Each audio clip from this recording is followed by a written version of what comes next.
আজকের ক্লাসে তোমাদের সকলকে স্বাগত জানাই। আজকে আমি নারী শব্দরূপ নিয়ে আলোচনা করব। নারীটা হচ্ছে দীর্ঘইকারান্ত স্ত্রীলিঙ্গ শব্দ। নারী শব্দের রূপ নদী শব্দের মতো হবে, যদিও নদী শব্দের মতো হয়, কিন্তু নারী শব্দরূপটা আমরা লিখতে গেলে ভুল করে ফেলি।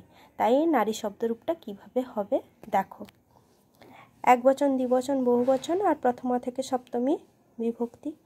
একবচনে আছে নারী, নার্যৌ, নার্য, নারীম, নার্যৌ, নারী, নার্যা, নারীভ্যাম, নারীভি, নার্যৈ, নারীভ্যাম, নারীভ্য, নার্যা, নারীভ্যাম, নারীভ্য, নার্যা, নার্য, নারীনাম, নার্যাম, নার্য, নারীষু, নারী, নার্য, নার্য।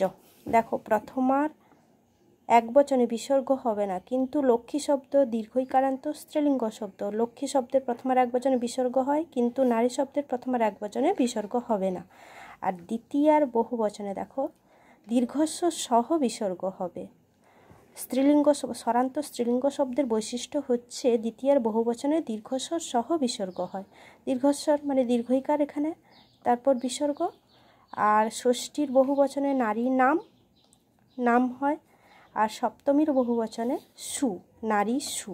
এখানে মূর্ধন্য স হলো কেন? কারণ দীর্ঘইকার আছে। অকার আকার যদি থাকতো তাহলে দন্ত স হতো। এখানে অকার আকার ছাড়া অন্য স্বরবর্ণ আছে, তাই মূর্ধন্য স হয়েছে, নারী সু। আর এই ভিডিওটি যদি ভালো লাগে তাহলে আমার চ্যানেলটিকে সাবস্ক্রাইব করবে আর লাইক, শেয়ার, কমেন্ট করে দেবে।